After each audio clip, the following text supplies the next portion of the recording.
하나님께서 우리에게 주시는 말씀 같이 기록하겠습니다. 민수기 6장입니다. 민수기 6장.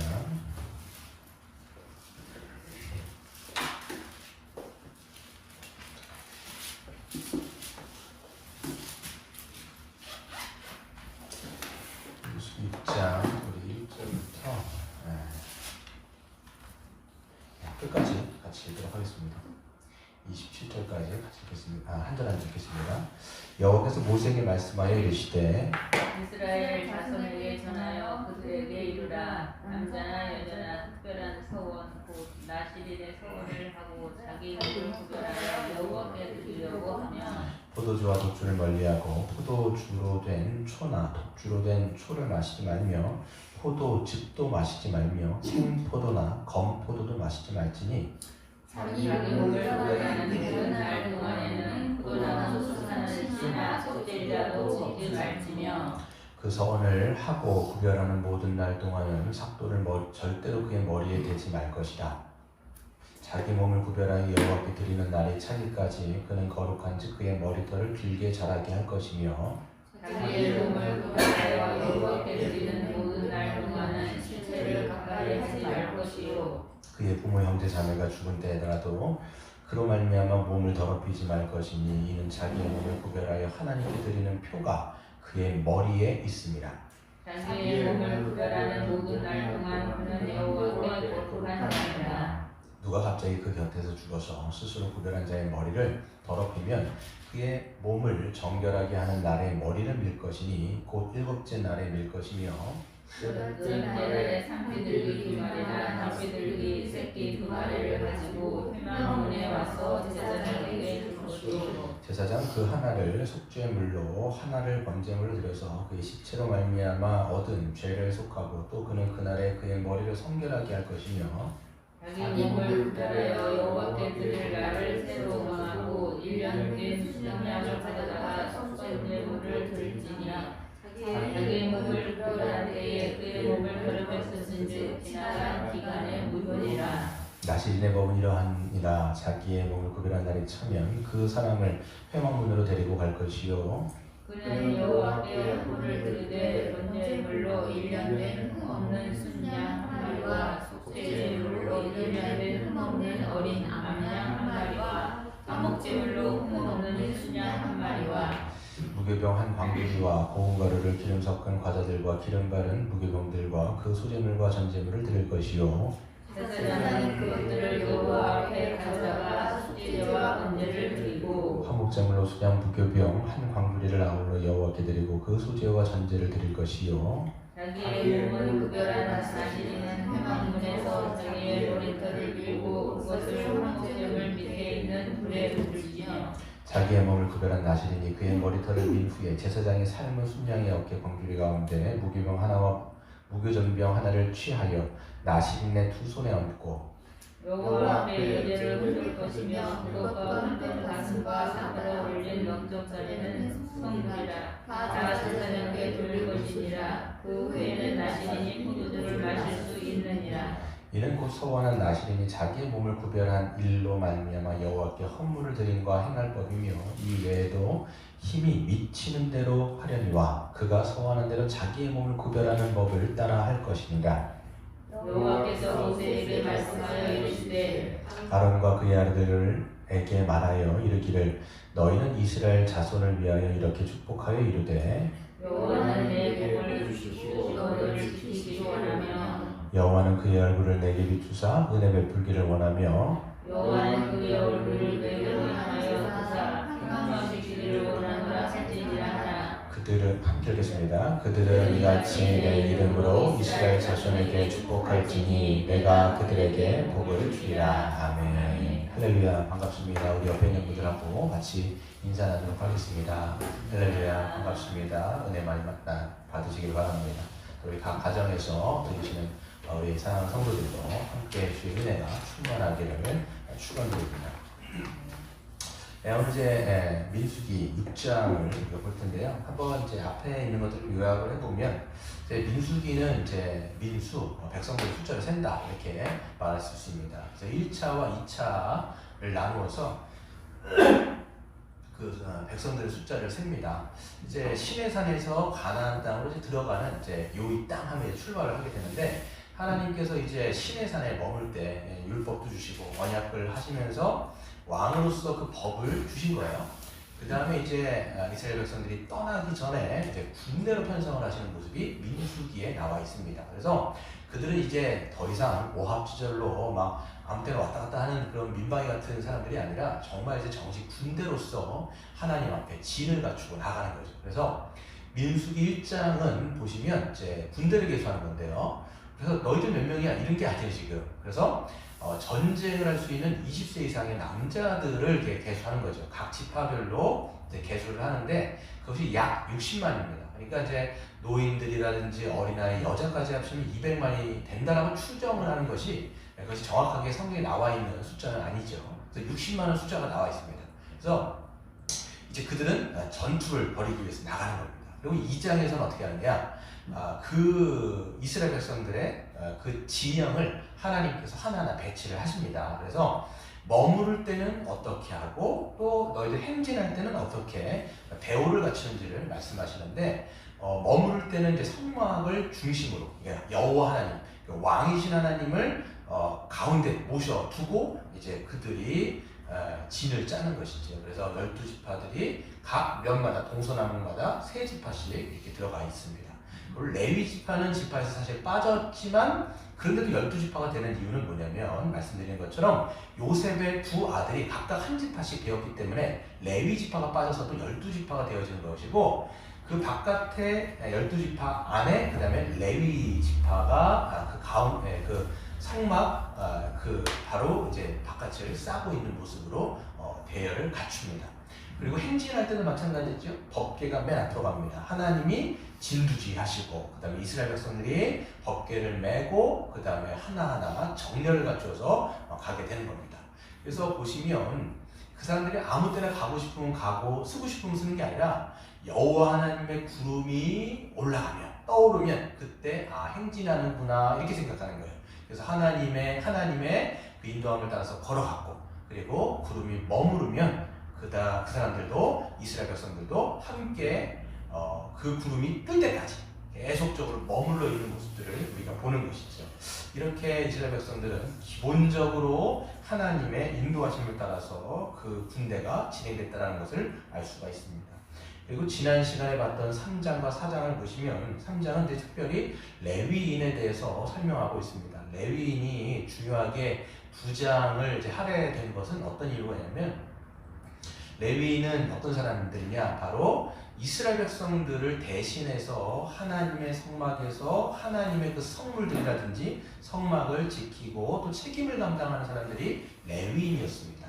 이것은 우리에게 무엇을 성경이 시사하고 있느냐면 그들이 벌이는 전투는 이런 맨파워, 무기와 무력으로 싸우는 전쟁이 아니라 얼마나 하나님을 하나님의 법대로 섬기느냐의 싸움이라는 것을 우리가 알 수가 있습니다. 그래서 레위인이 그토록 중요한 것이고 그들의 역할이 그만큼 중요한 것이죠. 우리 교회도 마찬가지입니다. 이 맨파워로 교회가 승부하는 게 아니라 얼마나 머리 대신 예수 그리스도의 그 말씀 가운데 엎드려서 우리가 순종하고 복종하느냐에 이 영적인 싸움의 모든 그 키가 다 거기에 걸려있다는 것을 우리가 알 수가 있습니다. 그래서 이스라엘 백성 전체를 대표해서 레위인들은 너희는 내 거다 이렇게 하나님 말씀하시죠. 너희는 내 거다. 그리고 성막에서 이 레위인들은 제사장들의 일을 돕거나 그리고 행진할 때나 그리고 머무를 때 성막에 있는 모든 것, 그 텐트 전체 그리고 모든 지성물 이거를 갖다가 다 운반하고 세팅하고 다시 해체하고 다시 세우고 이런 이제 막중한 역할을 했던 것이 바로 레위인의 자손인 게르손, 고핫, 무라리 이런 자손들이 했던 일들입니다. 그렇게 이제 교회도 마찬가지로 우리는 역할들이 다 다르다라고 말씀드렸습니다. 레위 자손들이 하는 일이 다 달라요. 성막에서도 보면 누구는 널판지를 모든 널판지를 이제 운반하는 사람도 있고요. 어떤 사람들은 지성물만 담당하는 사람도 있고요. 그 레위인 안에서도요. 그리고 어떤 사람들은 모든 천조가리들을 다 담당하는 사람도 있는 거예요. 교회도 마찬가지입니다. 각자의 역할, 각자의 은사가 달라서 우리가 하나님께서 맡겨주신 그 위치에서 우리의 역할을 감당할 때 주님을 온전히 섬길 수 있는 것이고, 그것을 통해서 교회가 한 걸음 한 걸음 제대로 나아갈 수 있다는 것들을 우리는 레위인들의 모습을 통해서 지난 시간에 살펴본 것입니다.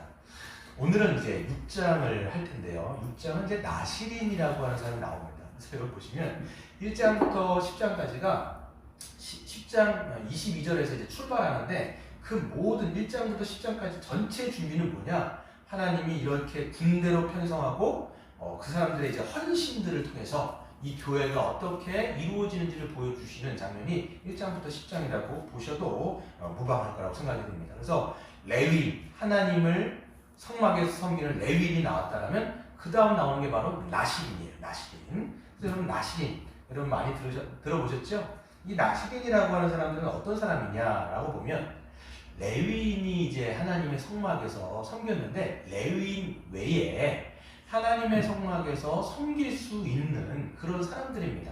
근데 아무나가 아니라 특별한 서원을 한 사람들이에요. 그러니까 자기가 스스로, 여기는 남자도 있고요, 여자도 있습니다. 그래서 남자, 여자 모두가 하나님, 저는 하나님을 위해서 제 몸을 구별하여 하나님께 드리겠습니다. 이렇게 서원했던 사람들이 바로 나시린입니다. 그래서 남자도 되고 여자도 있고요. 근데 이제 그 사람들이 일정 기간 동안 자기가 서원을 하는 거예요. 하나님, 최소 30일입니다, 여러분. 29일, 20일 없어요. 최소 30일 이상을 서원할 수 있습니다. 그래서 30일도 되고요. 그 다음 1년, 10년, 20년, 그리고 일평생 하나님 앞에 자기의 몸을 구별하여 드리는 그런 나시린도 있었습니다. 그래서 보시면 이 나시린이라고 하는 어원은 뭐냐면 히브리어로 나지르라고 하는 말에 음역을 한 건데요. 이거는 이제 네제르라고 하는 단어에서 파생된 단어입니다. 이 네제르라고 하는 단어는 헌신 혹은 면류관 혹은 여성의 긴 머리털을 이야기할 때 이 네제르라고 하는 단어를 사용하고 있습니다. 그럼 이제 성경에서 대표적으로 여러분 나시린하면 누가 생각나세요? 누구 있죠? 삼손. 그렇죠. 삼손이 이제 대표적으로 우리가 나시린으로 알고 있는 사람인데요. 삼손 같은 경우는 나면서부터 나시린으로 하나님께 부름받은 사람이에요. 그리고 사무엘도 사실 나시린입니다. 여러분, 이게 사무엘 상하야를 썼던 그 사무엘도 나시린이고요. 그 다음에 신약에서 보면 세례 요한도 여러분 나시린입니다. 나시린이고, 그 다음에 사도 바울, 신약에 많은 이제 책을 썼던 이 사도 바울도 나시린이라고 사람들이 얘기를 합니다. 왜 그러냐면 그 사도행전 18장에 보시면 갱그리아라고 하는 지역에 가서 머리털을 밀어버리거든요. 이게 나시린의 규례를 따라서 자기의 머리를 밀었다라고 신학자들이 이야기를 하고 있습니다. 근데 보시면 나시린으로 하나님께 자기의 몸을 이제 드린 사람들은 이 나시린의 규정이 있어요. 그 규정을 반드시 지켜야 됩니다. 이것을 깨게 되는 경우에는요, 나시린의 규례를 깨게 되는 경우는 처음부터 다시 시작하는 거예요. 그런 내용들이 여기 담겨 있는 것이죠. 첫 번째 나시린의 규례는 뭐냐면 3절 4절에 나와 있는데요. 포도주와 독주를 멀리하며 이렇게 되어 있어요. 포도주와 독주. 독주라고 되어 있는 게 센 술 이게 아니에요. 영어 성경으로 보면 fermented drink라고 되어 있어가지고 이게 곡주 같은 거예요. 발효된 모든 음식 같은 발효된 그런 이제 술이겠죠. 뭐 지금은 막걸리 같은 거, 이런 거를 우리가 이제 여기서 독주라고 약간 번역을 조금 뉘앙스를 좀 달리한 것 같아요. 그렇게 멀리하고, 그 다음에 포도주로 된 독주로 된 초를 마시지 말며, 그 다음에 포도즙도 마시지 말아요. 나시린이 되면 포도즙까지 못 마십니다. 그리고 포도 좋아하시는 분은 생포도, 그냥 포도, 과일 포도도 못 먹습니다. 그리고 건포도, 포도를 말린 것도 먹지를 못하게 됩니다. 그리고 자기 몸을 구별하는 모든 날 동안에 포도나무에서 나는 모든 수산, 여기서 보면 씨도 못 먹고 껍질까지 못 먹습니다. 누가 껍질을 먹겠냐마는 아무튼 그 모든 포도나무에서 나는 모든 것들은 아예 먹지 못하도록 규정이 되어 있습니다. 여러분 보시면, 그런데 이제 포도주라고 했을 때 성경에서는 긍정적인 측면도 보여주고 부정적인 측면도 이 포도주를 보여주고 있습니다. 포도주 같은 경우에는 이스라엘 백성들이 초막절, 절기의 3대 절기 중에 큰 절기죠. 초막절이 있는데 초막절은 언제 지키느냐면 이제 가나안 땅에 들어와서 지켰습니다. 그 초막절은 뭐냐면 수장절이라고 얘기도 하고 장막절이라는 말을 씁니다. 이게 하나님께서 광야 가운데서 그 사람들이 텐트를 짓고 있었잖아요. 이 진영을 갖추고 있었는데 하나님께서 그 텐트를 치고 살아갔을 때에도 먹이시고 입히시고 풍성한 은혜로 그들을 채워주셨다는 것을 기억하고 감사하는 절기가 초막절이에요.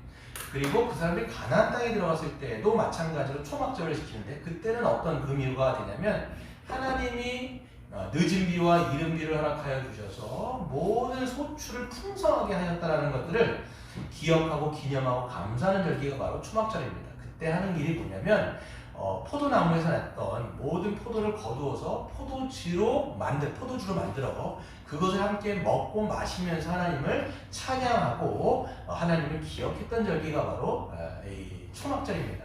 그만큼 여러분 구약에서 보면 포도주라고 얘기하면 풍성함의 상징, 잔치, 은혜 이런 거의 상징이 포도주로 되어 있습니다. 하지만 또 반면에 부정적인 의미도 포도주에 담겨 있습니다. 그게 뭐냐면 무분별함과 그 다음에 방탕함의 상징으로도 이 포도주가 담겨 있습니다. 포도주 하면 누가 생각납니까? 창세기에 노아가 생각나죠. 노아가 이제 구원받은 다음에 그 다음에 포도를 재배했단 말이에요. 근데 그것을 마시고 하체를 드러내는 모습이 드러납니다. 거기서는 이게 방탕함의 모습으로 우리는 여겨야 됩니다. 그리고 여러분 우리가 이제 얼마 되진 않았지만 레위기에서도 그 내용 담겨 있죠. 레위기에 누가 나오죠? 나답과 아비후라는 사람이 여러분 등장합니다. 제사장입니다. 아론의 첫째 아들과 둘째 아들인데 이 사람들이 다른 불을 들여요. 성막에는 원래는 번제단에서 이 번제단은 사람이 킨 불이 아니거든요. 번제단은 하늘에서 떨어져서 불이 붙은 이제 번제단이에요. 그러니까 제사장은 이 번제단에 있는 불을 절대로 꺼트리면 안 돼요. 이게 이제 직무 중에 하나입니다. 그러니까 그 불을 가지고 이제 향을 갖다가 그 번제단에서 켜서 분향대로 가져가는 것이 제사장의 임무예요. 이걸 매일 상번제라고 하는데 이걸 매일매일 해야 되는데 이 사람들이 어떻게 하냐면 다른 불을 드립니다. 그래서 다른 불로 드린 다음에 그 자리에서 즉사해버려요. 그 다음에 제사장의 규례가 나오는데 거기 딱 뭐라고 나오냐면 제사장은 포도주나 독주를 마시지 말며 이렇게 돼 있어요. 그래서 신학자들이 유추하는 게 뭐냐면 아마 그들이 술에 취해서 하나님 앞에 제사를 드렸기 때문에 무분별하다. 그러니까 하나님이 주신 법대로 하지 않고 자기 멋대로 했다라고 번역을 그래서 해석을 하는 겁니다. 그런 부분들도 있고요. 그 다음에 그렇죠. 그렇기 때문에 이런 이 술에 대해서는 부정적인 측면들이 있습니다. 무분별함과 세상의 어떤 문화. 그래서 한편에서는 가나안의 이 풍속과도 연결이 돼 있어요. 이 술 문화는요. 그래서 가나안의 어떤 그 세상적인 흐름에 동참하게 되고 그렇기 때문에 하나님을 저버리고 오히려 방탕하게 살아가는 그런 세상의 문화와도 연결되어 있는 것이 바로 술 문화인 것이죠. 그래서 사도 바울 같은 경우는 뭐라고 말씀하냐면 술 취하지 말라 해서 방탕한 것이니 오직 성령으로 충만함을 받아라 라고 말씀하고 있습니다. 그리고 두 번째는요, 우리가 이제 두 번째 규례는 삭도를 절대로 머리에 대지 말 것을 규정하고 있습니다. 그래서 5절에 보시면 그 서원을 하고 구별한 모든 날 동안은 삭도를 절대로 그의 머리에 대지 말 것이라. 자기 몸을 구별하여 여호와께 드리는 날에 차기까지 그는 거룩한즉 그의 머리털을 길게 자라게 할 것이며 그랬죠. 그래서 보시면 이 사람들은 이제 뒤에 이제 7절에 보면 머리를 깎지 않아요. 이제 평생이 아니라 그들이 서원한 날 동안은 머리를 절대 밀지 않습니다. 계속 기르는 거예요. 왜 그러냐? 뒤에 보시면 7절에 하나님께 구별된 표가 어디에 있냐면 머리에 있다라고 이야기하고 있죠. 영어 성경은 심볼이라고 번역이 되는데 머리에 하나님께 구별된 표가 있어요. 그래서 남자들 같은 경우는 머리를 계속 길고 있어요. 그럼 자르지 않죠. 그럼 이제 이 사람이 이제 나시는으로 하나님께 자기를 구별한 사람이구나 라는 것을 알았을 거예요. 근데 여자 같은 경우는 계속 기를 거 아닙니까? 계속 이제 여성들은 기를 텐데 어떻게 그러면 여성이 나시는 줄 아냐라고 하면 보통은 단정하게 하거나 쪼매거나 이걸 묶을 텐데 전혀 그렇지 않고 그냥 산발로 그냥 머리를 계속 기르면 아, 그 사람이 나시린이구나라고 우리가 알 수 있죠. 우리 가운데도 막 산발을 하시는 분 있죠. 그런 분들은 아, 나시린 계열이구나 이렇게 우리가 생각할 수가 있는 거예요. 그래서 보시면 대표적으로 아까 말씀드린 것처럼 삼손이 나시린이었던 것이죠. 태어나면서부터 이 사람은 하나님께 성별되어지고 구별된 나시린입니다. 근데 보시면 이 삼손은 대단히 재밌는 사람이에요. 나중에 사사기를 우리가 이제 설교를 할 때 보면 아시겠지만 너무 재밌다라고 얘기하기는 그렇고 너무 멋대로 살아가는 거예요. 나시린 규정이 이렇게 있는데 다 어겨요. 이 사람은 술 좋아하지요, 여자 좋아하지요. 그 다음에 뒤에 보면 이제 세 번째 규정이 시체를 가까이 하지 마는 건데 시체도 뭐 마음대로 그냥 손으로 만져요. 이러면 사사기 보면 어떤 내용이 나오냐면 그 사자가 죽어 있어요. 사자가 죽어 있는데 시체잖아요. 거기에 꿀이 담겨 있는 거예요. 그냥 가서 그 꿀 먹고 싶어갖고 죽은 시체를 사자를 만집니다. 이건 절대로 있어서도 안 되는 건데 그만큼 이제 사사기를 보시면 이제 이 삼손은 멋대로인 인간이었다라고 볼 수 있습니다. 또 나중에 보시면 이 사람이 이제 들릴라고 하는 이제 이방 여자를 너무 좋아해가지고 보면 이제 그 여자가 자꾸 물어보죠. 네 힘이 어디서 나오는 거냐? 거짓말하다가 속이다가 나중에는 결국 얘기해 주는 거예요. 그 여자가 엄청나게 끈질기게 하다 보니까 이 삼손이 얘기해 주죠. 나는 이 머리에서 이 힘의 근원이 있다.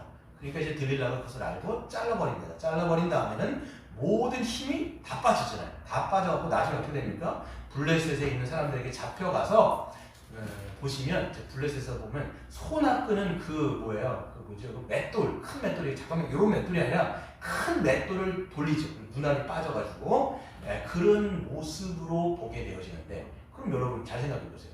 머리에 여러분 힘의 기운이 있는 게 아니에요. 사실 머리를 잘랐다고 해가지고 힘이 없어지는 게 아니에요.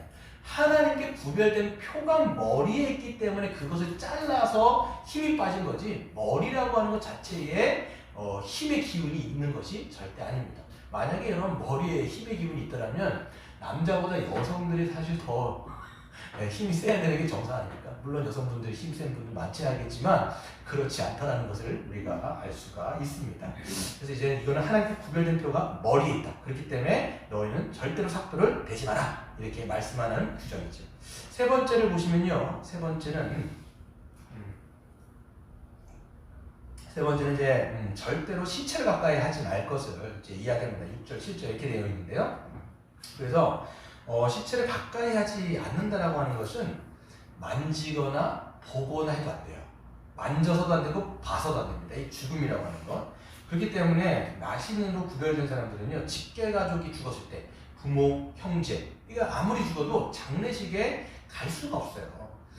이렇게 하나님께 구별된 나시린은 시체를 가까이 하는 게 철저히 금지됐습니다. 그래서 뒤에 9절부터 나오는 것을 보면요. 부지불식간에 누군가가 자기 옆에서 죽었어요. 딱 엎드려진 거예요. 갑자기 죽은 거예요. 그러면 어떻게 됐냐면 자기의 잘못은 아니잖아요. 갑자기 누군가가 옆에서 엎드려져 버렸습니다. 그럼에도 불구하고 이 죽은 것 때문에 이 시체로 인하여서 자기의 머리가 더럽혀졌다라고 성경은 선언하고 있습니다. 나시린 규정을 어기게 된 거예요. 뭐 이거는 자기가 뜻하지 않았음에도 그렇게 되는 것이죠. 그렇게 되면 어떻게 되는가라고 했을 때 처음부터 다시 해야 돼요. 네, 규정을 깬 거기 때문에 만약에 이 사람이 7년을 하나님 앞에 서원했어요. 근데 6년째 그 다음에 11월 때 만약에 6년 11월 때 되는 때에 누군가 갑자기 옆에서 죽었어요. 그러면 지금까지 했던 모든 6년 11월째는 다 무효가 돼가지고 이 사람이 어떻게 되느냐 다시 머리를 다 잘라야 돼. 머리를 다 자르고 하나님께 속죄제와 그 다음에 번제를 드리고 다시 하나님 앞에서 서원을 해야 돼요. 실제적으로요 보면요 헬레나라고 하는 여왕이 있었는데요. 이게 아마 나중 시대인 것 같아요. 예수님 시대인 것 같은데요. 그때 그 동생이 7년을 서원했습니다. 7년을 서원했는데 거의 다 끝났는데 그때 이런 일들이 벌어진 거예요. 그래갖고 이 사람이 다시 다시 새롭게 시작되어지는 이런 일들이 있었다라고 기록이 되어 있습니다. 그것처럼 하나님의 이 규정은 굉장히 철저하게 지키도록 되어 있었고, 왜 그들이 이 시체나 죽음을 보거나 만지지도 못하게 했느냐라고 했을 때, 여러분, 죽음이라고 하는 것, 이 사망이라고 하는 것은 하나님의 아름다운 창조의 세상하고는 전혀 어울리지가 않는 그런 것이기 때문입니다. 여러분, 하나님은 누구세요? 하나님 생명이세요. 하나님 생명이신 하나님께서 이 모든 세상을 창조하시고 만드셨을 때 모든 세상은 생명으로 충만했습니다. 그래서 하늘, 땅, 바다, 그리고 거기에 있는 각종 동물들 모두가 여러분 산천초목이 다 푸르르며, 그 다음에 모든 것이 생기와 생명으로 역동했던 그것이 바로 하나님이 창조하셨던 세상, 생명의 근원이신 하나님이 창조했던 세상의 모습이 그와 같다라는 것을 얘기할 수 있지요. 인간도 마찬가지였습니다. 하나님이 인간을 창조하셨을 때는 영혼, 영생 불멸인 거예요. 전혀 죽음이라는 것을 겪지 않아도 되어지는 그런 생명으로 충만한 인간, 하나님의 형상으로 창조되어져서 생기가 충만한, 이 생명으로 충만했던 것이 바로 인간이었는데, 어떻게 여러분 이 세상에 죄가 들어오고 사망이 들어왔습니까? 바로 하나님이 먹지 말라고 하셨던 그 선악과를 먹음으로 말미암아 이 세상에 죄가 들어오고 이 세상에 죽음이라는 것이 들어온 것이죠.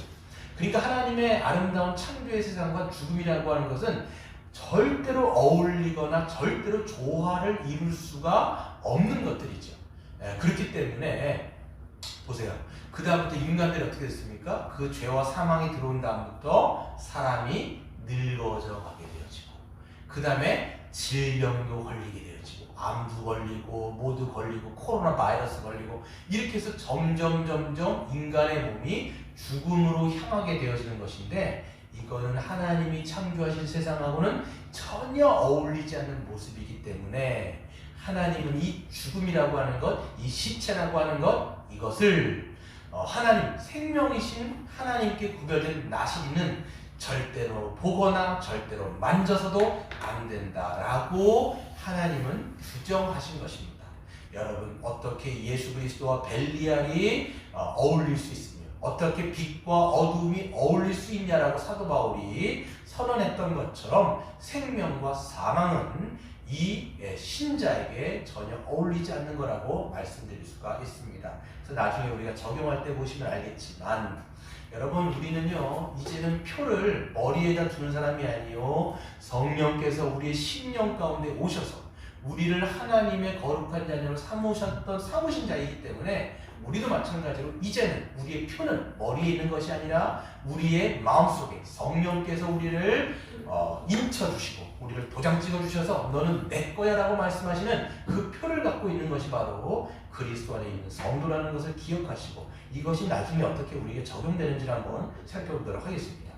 그렇기 때문에 여러분 잘 보세요. 지금 이 나시린 같은 경우는요, 철저하게 일정 기간 동안 하나님께 자기의 몸을 구별하기로 소원했다면 철저하게 이 규정들을 지켰던 사람들이 나시린입니다.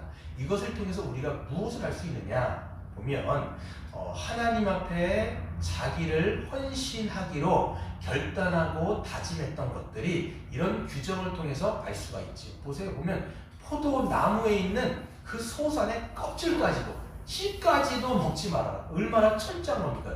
이렇게 하나님 앞에 오직, 그러니까 세상을 어떻게 보면 등지는 거예요. 사람들 보면 이제 세상하고는 어떻게 보면 담쌓는 것들로 볼 수가 있는데요. 그렇게 해서 오직 하나님만 섬기도록 부름받은 자들이 이제 나시린이었다라고 우리는 성경을 통해서 알 수가 있습니다. 그래서 이제 뒤에 다 읽었지만 자세하게 설명을 제가 안 드릴게요. 한번 읽어보세요.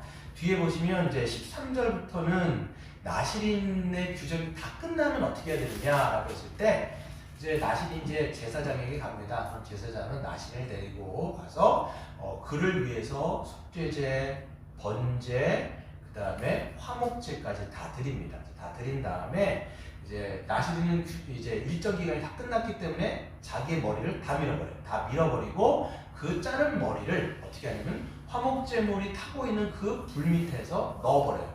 그래서 그 불에다가 다 태워서 하나님 앞에 완전히 올려드리고 이 나시린 규정이 끝이 납니다. 그렇게 되어지면 일반 이스라엘 백성들의 삶으로 그냥 돌아가게 되는 것이죠. 그래서 20절에 보시면 여호와 앞에 요제로 흔들 것이며 그것과 흔든 가슴과 받아 올린 넓적다리는 성물이라 다 제사장에게 돌릴 것이니라 그 후에는 나시린이 포도주를 마실 수가 있느니라. 이렇게 하면서 그 모든 규정이 풀리게 되어지는 것을 우리는 알 수가 있습니다. 그래서 이제 그렇다면 이 구약의 나시린 누굴까요? 여러분, 구약의 나시린 누굴까요? 레위인이 목사, 선교사가 아닌 것처럼 그냥 풀타임으로 하나님 앞에 섬기는 그런 어떻게 보면 직업적인 그런 사람들만 규정되어지는 것이 아니라 나시린도 마찬가지로 레위인도 마찬가지로 그리스도 안에 있는 모든 성도가 다 레위인이요 나시린이라고 우리는 볼 수가 있습니다. 구약은 그림자라고 말씀을 드렸어요. 그렇기 때문에 여러분, 구약에서 나와 있는 레위인과 나시린은 이 지금 신약을 살아가는 모든 성도, 그리스도 안에 있는 모든 성도예요. 그리스도 안에 있는 모든 성도의 어떠한 일면을 보여주고 있는 그런 이야기라고 우리는 볼 수가 있습니다. 그러니까 성도, 저와 여러분 모두가 이제는 하나님께 우리 몸을 구별된 나시린으로 우리는 생각할 수가 있습니다. 그런데 이제 차이점이 있습니다. 구약의 나시린은 일정 기간이에요. 일정 기간, 최소 30일, 어떤 사람 평생이겠지만 자기가 서원한 날짜만큼 나시린으로 하지만 이제 신약의 성도인 우리 나시린은요, 일평생 주님이 오셔도 평생 이제는 우리는 사나 죽으나 그리스도의 것으로서 우리는 택함받고 구별된 사람이라는 것을 우리는 기억하셔야 되는 것이죠. 그래서 우리는 사도 바울이 고백했던 것처럼 그리스도의 사랑이 우리를 강권하여 줘서 우리가 사나 죽으나 그리스도의 것이니 라고 고백하지 않습니까? 여러분, 우리는요 하나님께 구별된 사람이죠. 예수 그리스도께 구별된 사람입니다. 왜 그러냐면 우리의 자의적으로 그렇게 된 것이 아니라 하나님이 예수 그리스도의 피값 주고 우리를 사셨기 때문에, 우리를 구속하셨기 때문에. 이런 구속이라고 하는 것은요, 하나님의 멍에로 우리를 채우신 거예요. 아름다운 구속이죠. 그렇기 때문에 주님의 구속, 하나님의 피값 주고 우리를 사셨기 때문에 이제는 우리가 하나님, 저는 제 것입니다, 이렇게 그렇게 얘기할 사람이 아무도 없어요. 여러분이 이제 신자라면, 여러분이 우리가 성도라면 나는 하나님의 것입니다 라고 고백할 수밖에 없는 사람들이 성도인 것입니다. 그렇다면 우리는 주님을 어떻게 섬길까요? 어떻게 섬기는 것이 우리가 나시린처럼 살아가는 것일까? 라고 보면 오늘 나시린 규례를 통해서 우리는 교훈을 배울 수가 있습니다.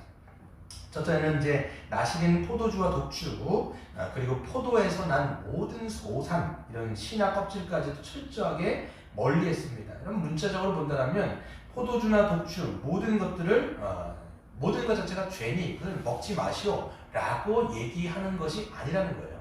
지금 술이 죄기 때문에 먹지 마시오 라고 얘기하는 것이 아니라 지금 우리는 무엇을 얘기하는 것이냐 보면 여러분 보시면 성경은 하나님께서 지으신 모든 것이 선하심에 감사함으로 받으면 모든 것이 버릴 것이 없다라고 이야기합니다. 그리고 우리가 먹고 마시는 것, 우리가 피고 안 피는 것, 이런 거 있지 않습니까? 이것이 우리의 거룩을 결정하는 것이 아니라고 성경이 이야기를 하는 것이죠. 여러분 보시면 우리가 잘 알고 있는 종교 개혁자 중에 칼빈 같은 경우는 어떻게 되냐면, 칼빈은 그 교회에서 사례를 받지 않습니까? 제네바에서 사례를 받는데 일정량을 포도주로 교회로부터 포도주를 받습니다. 그리고 루터 같은 경우는 마찬가지예요. 루터 같은 경우가 이 사람이 이제 신부였을 때는 아주 극단적인 이 사람이 금욕주의자였습니다. 그래서 철저하게 금욕을 했던 사람인데 이 사람이 이제 예수 그리스도의 복음을 믿고 나중에는 수도원에서 나가게 됩니다. 이제 아예 개신교로 이제 나가는 것이죠. 근데 이 사람이 보게 되어지면 개신교로 나갈 때 그가 했던 극단적인 금욕주의를 버리게 됩니다. 왜냐하면 이것을 통해서 먹고 안 먹고 또 그리고 잠을 안 자고 자고 뭐 이런 것이 자기를 거룩하게 하는 것이 아니라 오직 예수 그리스도의 복음으로만 자기가 하나님 앞에 의롭게 설 수 있다는 것을 그때 분명히 깨닫게 되어지죠. 그리고 그 사람이 결혼을 합니다. 누구랑 결혼하냐면 같은 수녀원에 있던 사람, 카트리나 톰보라라고 하는 그런 그 수녀랑 결혼을 해갖고 애를 한 9명까지 이제 낳습니다. 근데 이 수녀가 어떤 사람이냐면 그 수도원에서 맥주를 가공했던 그런 수녀였던 것이죠. 그래서 나와가지고 보면 함께 이제 맥주를 굉장히 즐겼던 사람이 이제 이 루터라는 사람이에요. 루터가 이제 탁상 담화라고 하는 책에서 보면 맥주를 예찰하는 내용까지도 나올 정도로 여러분 이제 독일의 맥주의 상표 중에 하나가 루터의 어떤 것들을 통해서 만들어진 것들이 있을 정도로 한 것이죠. 그렇기 때문에 여러분 보시면 우리가 먹고 안 먹고 피고 안 피고 여러분 이것이 우리의 거룩을 좌지우지하는 것이 아니라는 것을 우리가 분명히 알 수가 있어요. 근데 여러분 보시면 기독교, 우리 특별히 한국 기독교라고 얘기했을 때, 한국 교회라고 했을 때 금주, 금연 이것이 아주 대표적으로 이 한국 기독교를 이야기할 때 얘기되어지고 있는 부분들입니다. 왜 그러냐 하면 이런 이제 어떻게 보면 저는 굉장히 좋은 전통이라고 생각을 합니다. 이 좋은 한국의 기독교 안에 전통들이 생겨난 것들이 초반에 이제 외국에서 선교사님들이 한국에 들어왔을 때 시작이 된 거예요. 왜 그러냐면 그때 이제 조선 말기 아닙니까? 후한 말이라고 얘기하는 구한 말인데요. 그때 선교사님이 딱 들어왔는데 조선 상황들이 굉장히 피폐했어요. 굉장히 피폐했어요. 복음을 전하더라도 물론 가난한 것뿐만 아니라 어느 정도 사는 사람들도 기생 문화, 그리고 술 문화, 그리고 담배를 피는 문화. 여러분 이제 고종 같은 경우 그 당시에 보면요 아이들까지도 담배를 필 정도로 왜 그때 담배를 그렇게 사람들이 피웠냐면 몸에 있는 기생충 같은 거에 이 담배가 특효약이라고 생각해가지고 어린아이서부터 어른까지도 필 정도로 그 조선 구한말 시대가 그런 문화인 거예요. 그러니까 선교사님들이 왔는데 그런 문화인 거예요. 근데 이제 술 문화, 그리고 담배 문화, 그리고 기생 문화 이런 것들이 사람들의 삶을 굉장히 피폐하게 만들고 굉장히 방탕하게 만든다는 것을 딱 본 거예요. 그러면서 이제 복음을 전하고 교회를 세우면서 그분들이 주장한 게 뭐냐면 금주, 그리고 금연, 성결 이 세 가지였어요. 성결한 게 뭐냐라고 했을 때 금주, 금연, 성결 이 세 가지를 어떻게 보면 이제 동일하게 이렇게 말씀을 하신 거죠. 그러면서 이제 한국 이제 기독교가 그 바탕 위에 세워지게 되어졌는데 저는 그 역사를 바라보면서 그렇게 선교사님들이 그런 문화를 만드셨기 때문에 이렇게 신자들로 하여금 그 세상에 방탕하고 무분별한 그런 삶으로부터 신자들을 보호하고 또 신자들이 거기서부터 어떻게 보면 구원받는 거기서부터 이제 보호받게 되어지는 그런 아주 좋은 문화들이 형성됐다라고 저는 판단을 하고 있습니다. 이제 그런데 이런 것들 시간이 지나면서 정신들이 없어진 거예요. 원래 그렇게 선교사님들이 말하려고 했던 그렇게 복음을 통해서 전하려고 했던 정신은 사라지고 뭐만 남으면 껍데기만 남은 거예요. 그냥 금주 금연. 나는 술 안 먹어. 난 담배 안 펴. 이렇게 하면 그냥 그것이 어떻게 보면 자기 의가 되어져 가지고 그게 나는 괜찮은 신자다라고 하는 것에 상징으로 내버리는 거예요. 근데 여러분 거룩이라고 하는 게 그냥 술 안 먹고 담배를 안 피면 거룩한 거냐? 그렇지 않죠.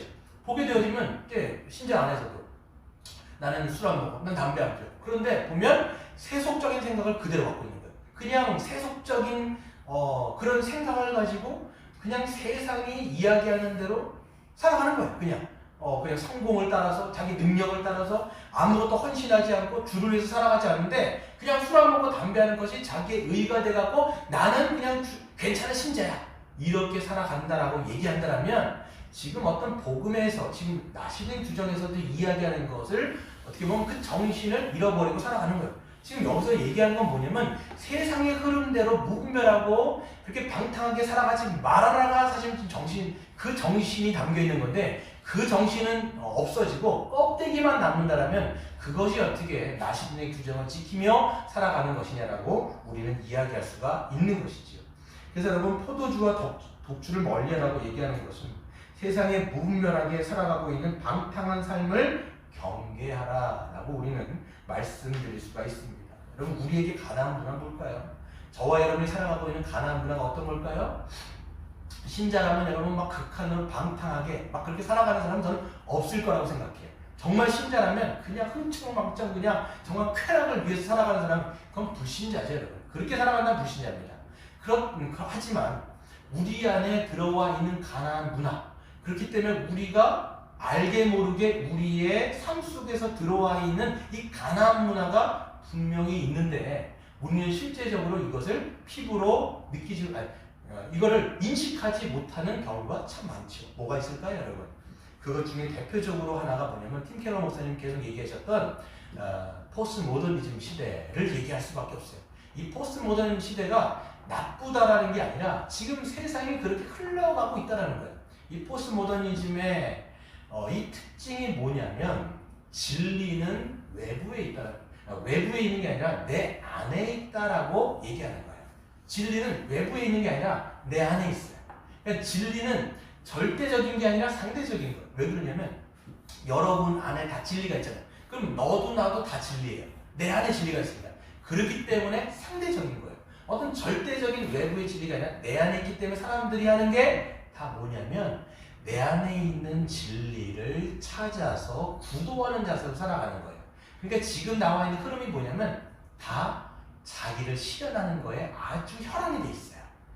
그래서 내가 원하는 방식대로 내가 생각하는 행복을 따라서 나를 실현하고 자아를 실현함으로써 내 행복을 찾고 내가 생각하는 진리를 추구하겠다라는 것이 지금 이 시대를 살아가는 우리의 문화의 풍조입니다. 그렇기 때문에 여러분 이런 생각을 다 하고 있어요. 남들에게 피해만 주지 않으면 내가 내 행복을 위해서 나를 아주 극도로 나를 자아를 실현해서 살아가는 것이 진리다라고 얘기를 하는 겁니다. 이게 뭐가 문제가 있겠습니까? 남들한테 피해도 안 주는데 그리고 내가 나를 실현하겠다는데 이게 뭐가 문제라는 거예요. 그런데 이런 자기를 실현하는 것이 결국은 어디로 모아지냐면 내 안에 진리가 있기 때문에 나를 실현하는 것이기 때문에 결국은 극단적인 개인주의예요. 여러분 이 시대를 여러분 한번 생각해 보세요. 개인주의가 굉장히 팽배한 시대입니다. 너와 나는 다른 거예요. 너도 너대로 나도 나대로. 여러분 그렇기 때문에 공동체 안에서 우리라고 하는 한 목소리는 낼 수가 없어요. 여러분 너와 내가 다 너와 나는 다 각자 분열된 자아로서 서로가 꿈꾸는 것들을 알아서 찾아가자. 이런 여러분 시대가 이 시대이기 때문에 여러분 여기에서 공동체를 위하여 자기 자신을 드린다? 여러분 절대로 안 하려고 하는 시대가 지금 시대입니다. 여러분 가령 예를 들면요. 부모가 예전에는 자기 애를 낳잖아요. 자기 애를 낳으면 이거는 본능적으로 이건 내 애이기 때문에 엄마건 아빠가 특별히 엄마들도 그냥 애를 위해서 헌신하는 게 너무나 당연한 시대가 60년대, 70년대, 80년대였어요. 근데 지금은요. 전혀 그런 시대가 아닌 거예요. 내 애라도 이건 내 애인데 이건 각자 분열된 거예요. 그리고 애를 어떻게 생각할 수 있냐면 나를 자아 실현하는데 어떻게 보면 얘는 방해물이 되는 거예요. 내가 얘만 아니었어도 지금 직장 갖고 나를 실현하고 또 돈 벌면서 나를 하면서 나의 행복을 꿈꿀 텐데 얘가 태어나는 바람에 내가 지금 할 거 못하는 거예요. 이렇게 사람들의 사고들이 굴러가기 때문에 여러분 자기 애까지도 그렇게 생각하는데 여러분 교회 안에서 자기 회사를 위해서 누가 헌신하려고 하겠냐는 거예요. 이게 지금 저와 여러분이 살아가고 있는 극단적인 개인주의 시대 가운데 우리가 살아가고 있는 거예요. 이런 여러분 세상에 이 무분별함과 이 방탕함, 우리가 생각할 때 막 극단적인 방탕함이 아니라 자기를 위해서 살아가는 것을 성경은 방탕이라고 얘기하는 거예요. 주를 위해서 살아가는 것이 아니라 나만을 위해서 오로지 나 여러분 거기에는 지극히 나라고 하는 거기에는요 자기 우상이거든요. 내가 하나님이에요. 그래서 나를 실현하는 것이 행복이라고 사람들이 생각하기 때문에 하나님을 섬길 수가 없는 거예요. 이게 여러분 지금 교회 안에서도 굉장히 팽배해지고 있습니다. 여러분 지금 제가 어떤 신문 기사들이 있는데요.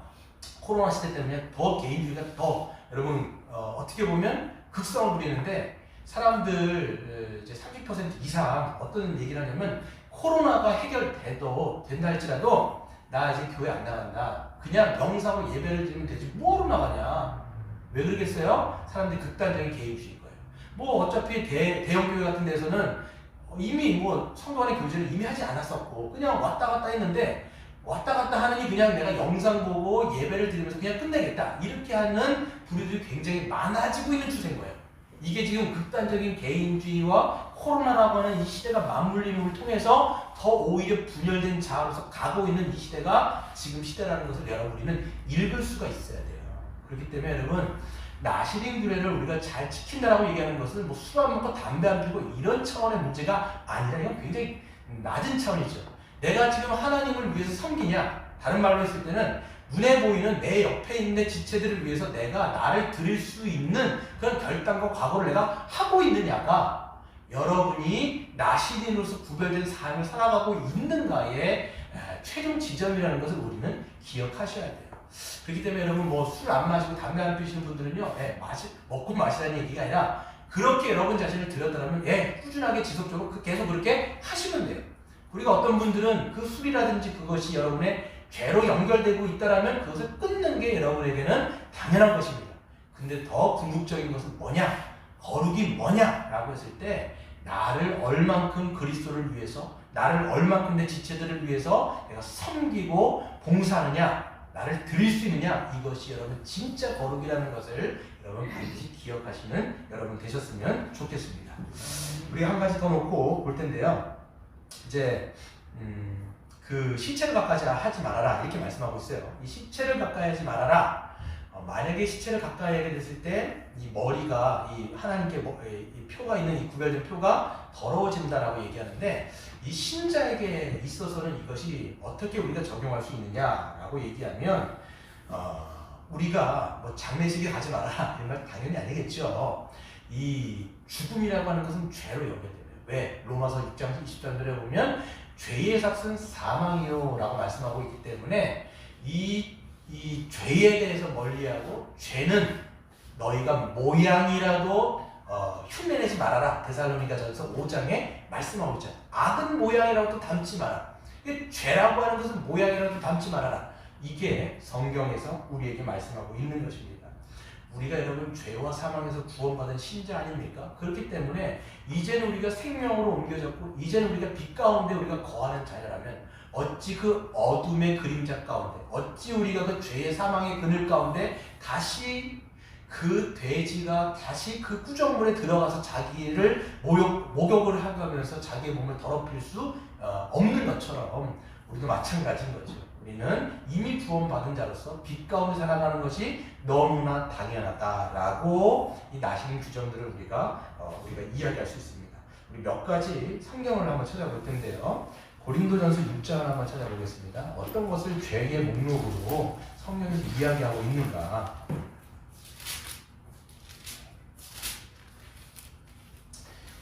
고린도전서 6장 9절부터 11절을 한번 더 찾아볼까요? 신약 성경 269장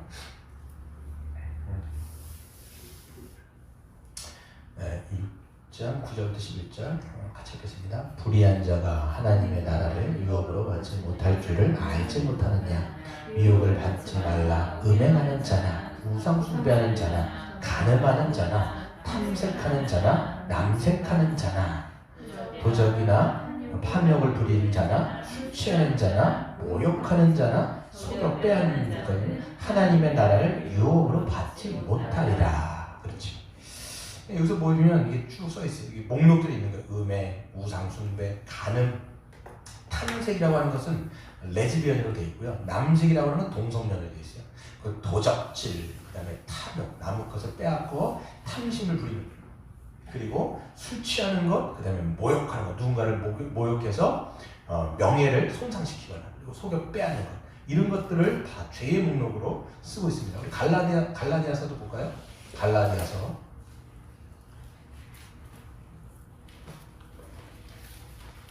5장 19절을 한번 보겠습니다. 5장 19절. 갈라디아서 5장 19절부터 21절. 여기서 보시면 제가 읽도록 할게요. 갈라디아서는 이제 성령의 소욕과 육체의 소욕을 대조하고 있는데, 육체의 소욕은 이렇다라고 얘기합니다. 19절 제가 읽겠습니다. 육체의 일은 분명하니 곧 음행과 더러운 것과 호색과 우상 숭배와 주술과 원수 맺는 것과 분쟁과 시기와 분냄과 당짓는 것과 분열함과 이단과 투기와 술 취함과 방탕함과 또 그와 같은 것들이라.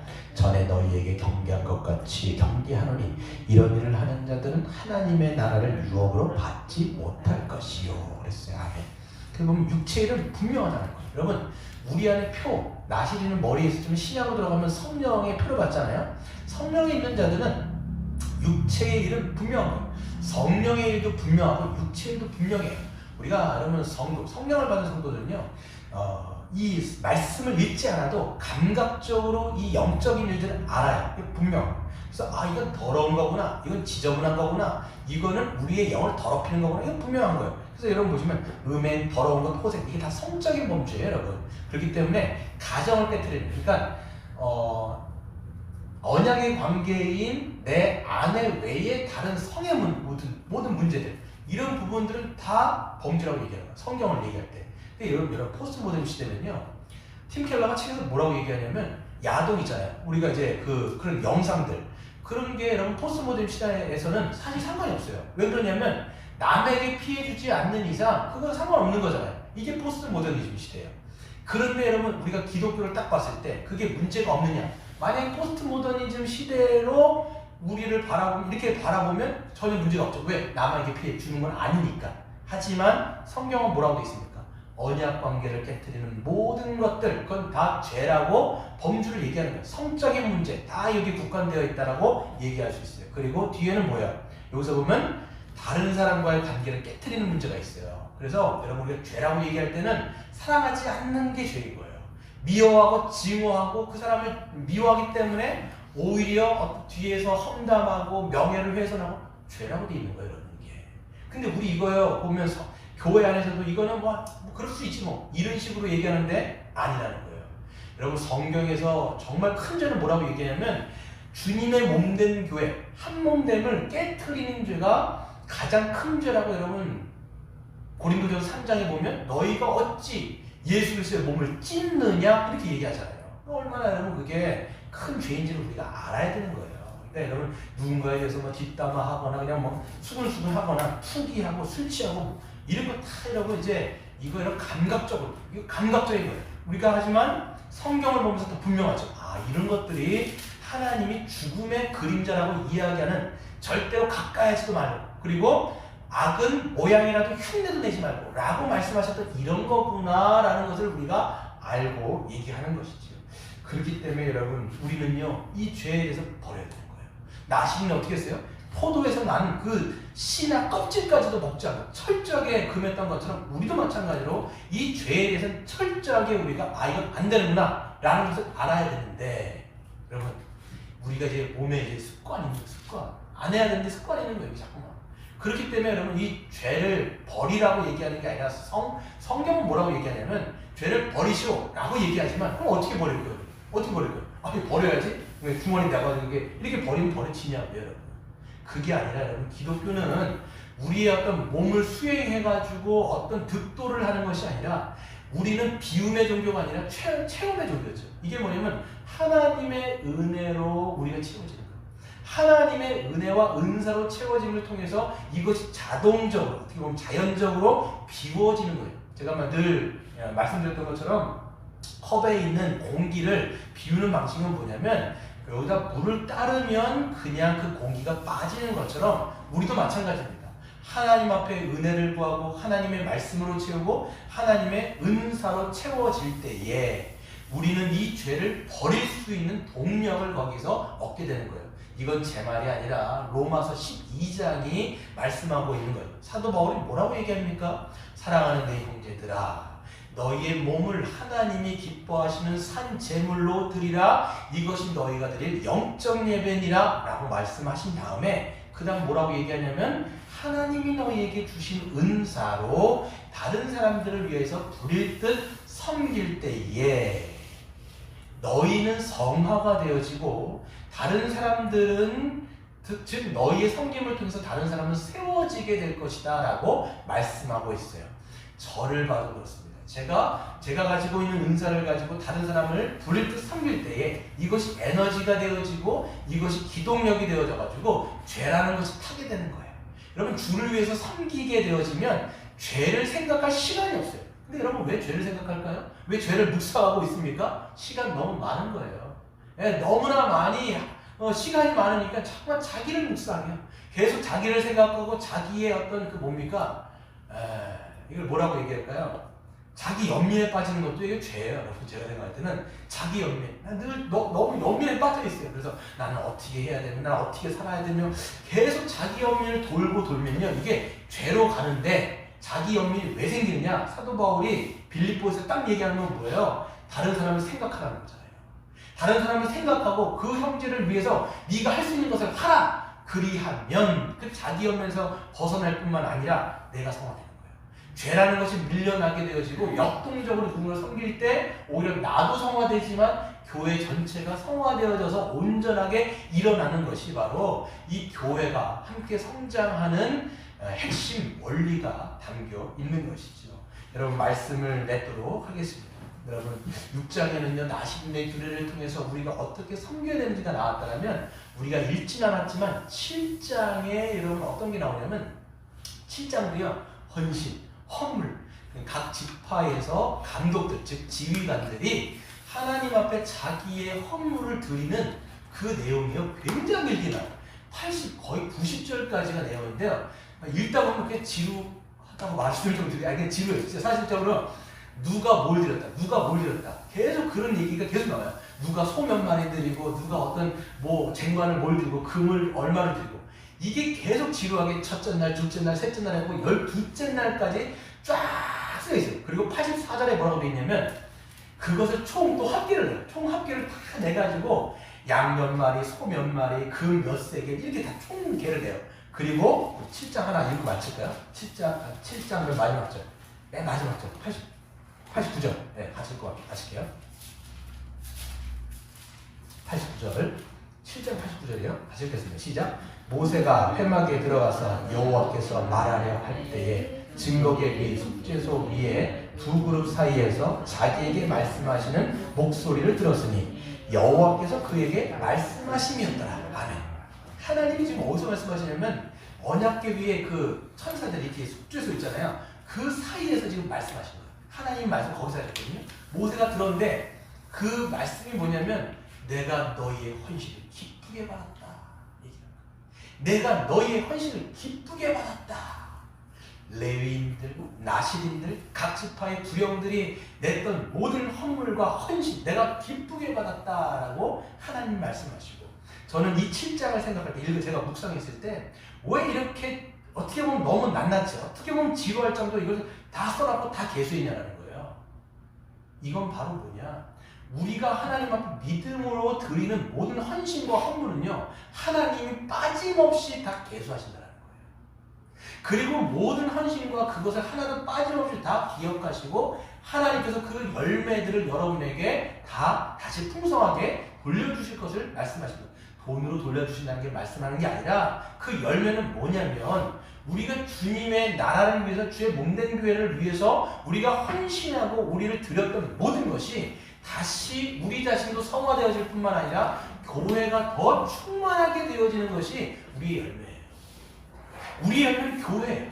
주님께서 빚값 주고 사신 그 교회 그리고 그 지체들이 더 온전하게 서는 것 내 옆에 있는 지체들이 더 그리스도인답게 더 서어지는 것 이게 여러분 우리의 열매가 아니면 뭐겠어요 여러분. 옛날에는 정말 저렇게 어떻게 보면 성도답지 않았던 사람들인데 그 사람들이 내가 말했던 내가 들려줬던 그 복음 들고 또 내가 헌신했던 그것 때문에 더 그리스도의 생명으로 살아가고 있다면 교회도 그것 때문에 더 풍성하게 변화되었다면 그것만큼 여러분 우리에게 열매의 풍성함이 뭐가 있겠냐라는 거예요. 성경 여러분 마가복음을 보시면 30배, 60배, 100배의 풍성한 열매가 다 뭐냐면 하나님 나라의 열매예요. 그게 여러분 돈으로 환산돼서 우리에게 돌아온다는 게 아니라 더 우리에게 그렇게 하나님 나라의 안식을 누리게 하신다는 주님의 약속이 주의 물든 동산교회 가운데 이루어지기를 주의 이름으로 축원드립니다. 아멘.